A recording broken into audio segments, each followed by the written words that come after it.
Welcome to the course of Human Computer Interaction. In this lecture, we will discuss the relationship of usability and quality. Second, interdisciplinary nature of HCI and also discuss HCI discipline. Student पिछले lecture में हमने usability goals और user experience goals को discuss किया था। अब सबसे पहले हम क्वालिटी को समझते हैं, देन क्वालिटी को यूजेबिलिटी के साथ रिलेट करेंगे।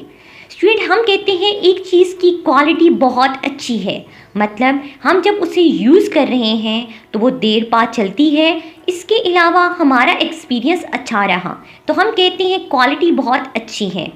अब हम क्वालिटी पे काम करने वाले गुरु से पूछते हैं कि वो क्या कहते हैं कि क्वालिटी क्या है।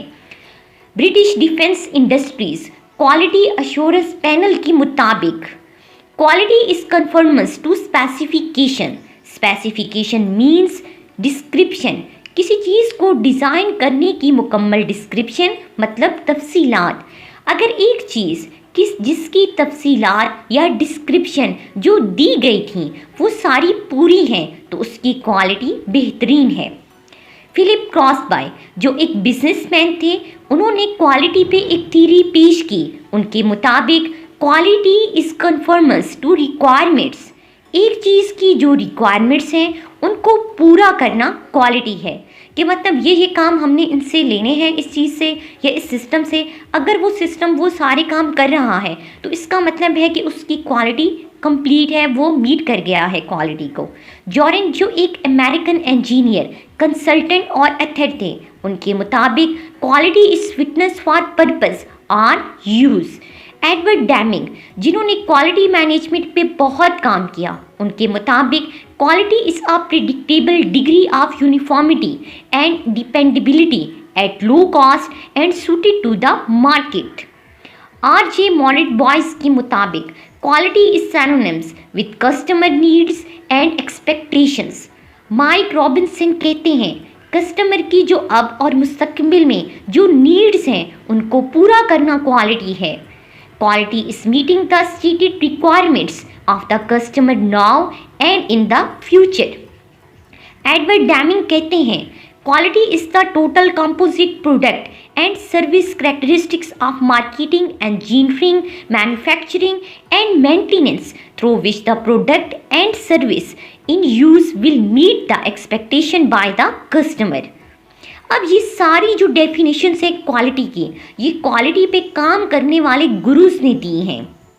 इसमें कहीं पर क्वालिटी जो है वो जब स्पेसिफिकेशंस को मीट करती है तो हम कहते हैं क्वालिटी इस चीज़ या इस सिस्टम की पूरी हो गई है, या फिर वो रिक्वायरमेंट्स को मीट करती है तो हम कहते हैं क्वालिटी इसकी कंप्लीट है, मतलब ये इसकी क्वालिटी बेस्ट है। इसके अलावा क्वालिटी को हम ऐसे भी डिफाइन कर सकते हैं, totality of characteristics of an entity that bear on its ability to satisfy stated and implied needs.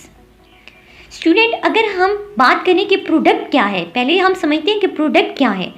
Generic term मतलब एक जनरल टर्म है दैट रेफर्स टू गुड्स और सर्विसेज, जो गुड्स को के भी रेफर हो सकता है और सर्विसेज में भी। Product failure to meet quality requirements in either dimension can have serious negative consequences. अब लास्ट डेफिनेशन क्वालिटी की है, implied needs must be turn into requirements.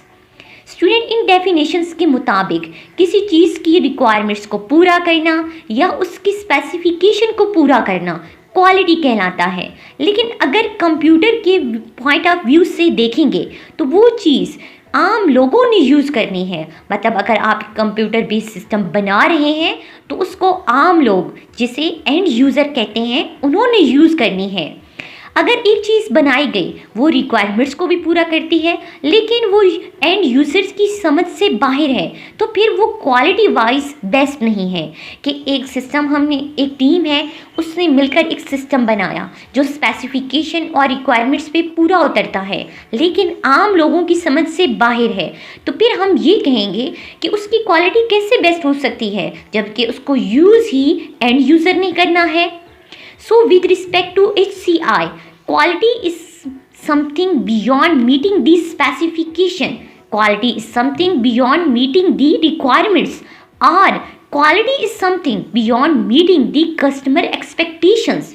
इसलिए क्वालिटी सिर्फ स्पेसिफिकेशन या रिक्वायरमेंट्स को पूरा करने का नाम नहीं है, बल्कि ये भी देखना और समझना होगा कि उसे यूज़ करने वाला कौन है और उसका पर्सपेक्टिव या पॉइंट ऑफ व्यू क्या है। ये बात थी स्टूडेंट क्वालिटी की।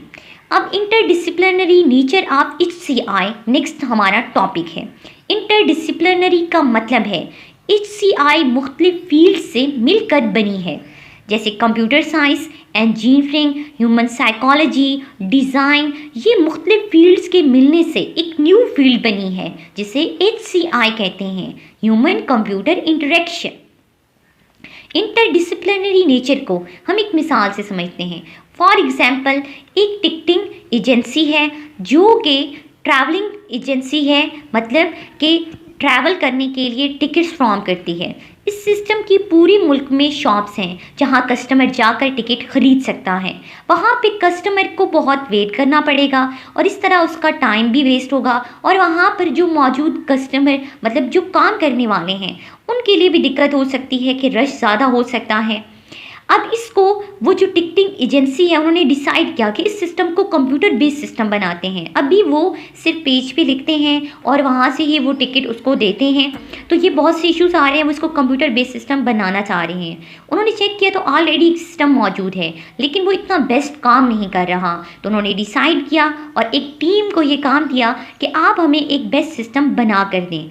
अब टीम ने सर्वे किया और पहले से मौजूद जो कंप्यूटर बेस्ड सिस्टम था वो भी चेक किया, वो सिस्टम भी बेस्ट नहीं था। अब टीम ने डिसाइड किया कि कैसा सिस्टम बनाया जाए जो बहुत एफिशिएंट हो और जिसे इस्तेमाल करना कस्टमर और स्टाफ के लिए मुश्किल ना हो। तो उन्होंने ये फैक्टर्स बताए। पहली, बुकिंग जो है वो इंटरनेट के ज़रिए होनी चाहिए, ऑटोमेटिक प्रिंट आउट भी टिकट्स का मिल जाए। थर्ड, बुकिंग और अकाउंटिंग सिस्टम के साथ डायरेक्ट कनेक्शंस होना चाहिए, मतलब अकाउंट्स ऑटोमेटिकली अपडेट्स हो जाएं ताकि स्टाफ वालों को इस पर टाइम ना लगाना पड़े और बुकिंग फॉर्म्स को ख़त्म कर दिया जाए। अब ये एक बेस्ट सिस्टम बनाने के लिए कंपनी को रिकमेंड किया गया कि वो ये चेंजिंग लाएं। नंबर 1 पे जो चेंजिंग लाएं वो अपना लेआउट चेंज करें, क्योंकि अब उन्होंने जो सारा काम पहले स्टाफ पेज पे करता था अब वो कंप्यूटर बेस पे करेगा, तो उन्होंने लेआउट चेंज करना है। सेकंड, स्टाफ को ट्रेन करें कि अब उन्होंने कंप्यूटर बेस्ड सिस्टम चलाना है। थर्ड, जो लोग पहले से काम कर रहे हैं मतलब उनका ओल्ड स्टाफ है उनको ट्रेन किया जाए कि या फिर उनके बारे में सोचा जाए कि ये कैसे काम करेंगे। थर्ड, ये जॉब की रिस्पॉन्सिबिलिटी और उसकी नेचर को भी तब्दील कर दिया जाए। ये तो स्टूडेंट अब समझते हैं कि हमारे पास ये सारे फैक्टर्स हैं जिन पर हम जो है वो एक सिस्टम बिल्ड कर सकते हैं। अब ये फैक्टर्स हैं जो HCI में हैं। इनमें एक ऑर्गेनाइजेशन है, इन्वायरमेंट है, हेल्थ एंड सेफ्टी है, कंफर्ट लेवल है, यूज़र इंटरफेस है, टास्क फैक्टर्स है, सिस्टम फंक्शनैलिटी है और प्रोडक्टिविटी फैक्टर्स हैं कि इनको मिलाकर एक कंप्यूटर बेस्ड सिस्टम बनाया जा सकता है जिसको हम जो है वो HCI में समझते हैं। HCI डिसिप्लिन की बात करें तो हम कहते हैं कि HCI में 2 चीज़ें हैं, एक ह्यूमंस हैं, सेकंड कंप्यूटर हैं, और इनको हम फर्दर लेक्चर्स में डिटेल में समझेंगे।